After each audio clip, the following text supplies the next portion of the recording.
Hey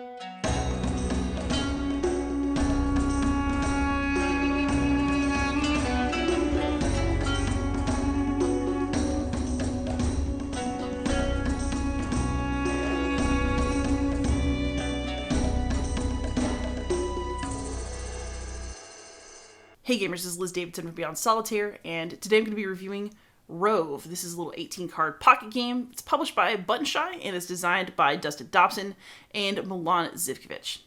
I will note this is not a review copy. I did buy it with my own money. Alright, so here's a setup of ROVE. ROVE is a simple but devilish little puzzle game, especially if you are like me and you struggle with spatial reasoning a little bit.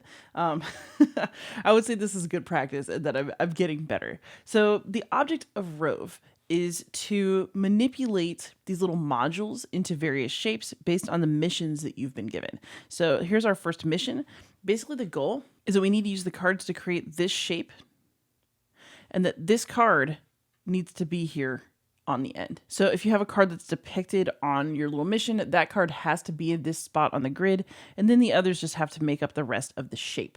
The goal of the game is to complete 7 missions before you run out of movement cards. And that is much easier said than done, especially if you're not super efficient with your movement, because you're really only drawing when you complete a mission or when you complete a special ability. The other thing is that in classic Button Shy style, these are future mission cards, or if you draw them, they're movement cards. So we have mission stuff on one side and then movement on the other. So the way the movement cards work is you've got these little dual cards where you have different numbers, and these different numbers represent the amount of movement that you can do based on the shape that's currently present in your little grid. So these move, and you just have to imagine they're always in a grid with each other. They always have to be adjacent to each other. You can't have one get separate from the others. So for example, here's a good movement card. So I have this green right here, and then I have 2 cards that are up above it that match this shape. So that means that instead of playing for 2 movement, I can play this one for 4. So let's go ahead and do that and see how close we can get to the shape. So I'm going to play for 4 movement. And let's think about how I want to do this. I need to kind of get these 2 rows into 3, and this thing needs to get over here one way or another. And also you'll note that each of these has slightly different arrow codes on it. Basically, just a plain arrow means that it can move as far as you want in any direction, at least any direction of arrows present. So this one can move horizontally and vertically as far as you want. This one's diagonal. This one can move any direction as far as you want. And then you've got some kind of special symbols over here.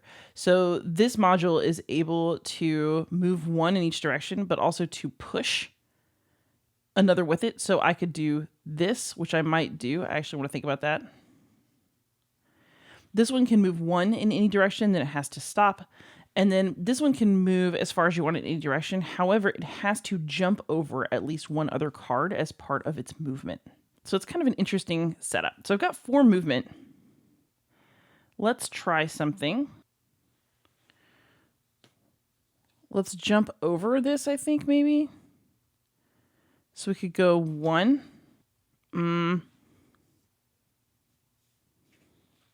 2. And then I need to switch these somehow.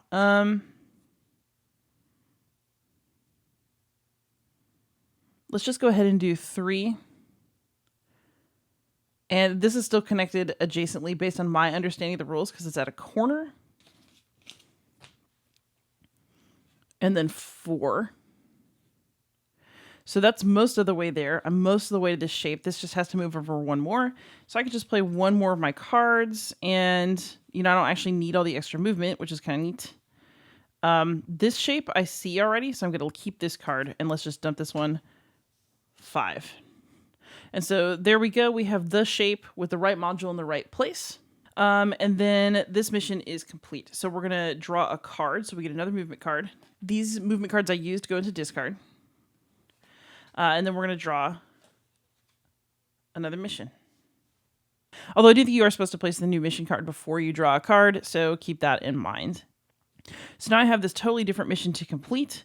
I've somehow got to get a new configuration where this card is the one that is actually kind of depicted in the shape, and then I have to arrange the other cards around it as shown.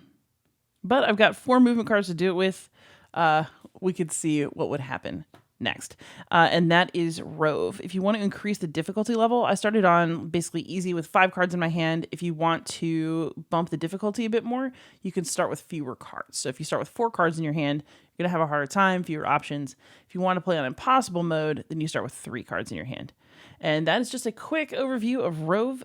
It is a fun, puzzly little game. I really like it, actually.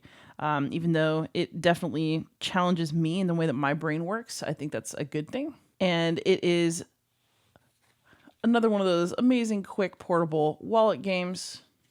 So it's very easy to carry this one around in your backpack and just pull it out when you've got some table space and some time. So that is ROVE. Let's go ahead and have some final thoughts.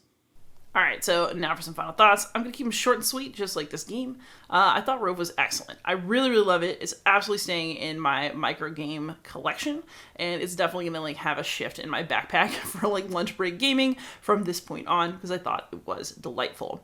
And I think the thing that really makes it work is that it's both a very, very good puzzle, and it has a ton of variability, especially given its size.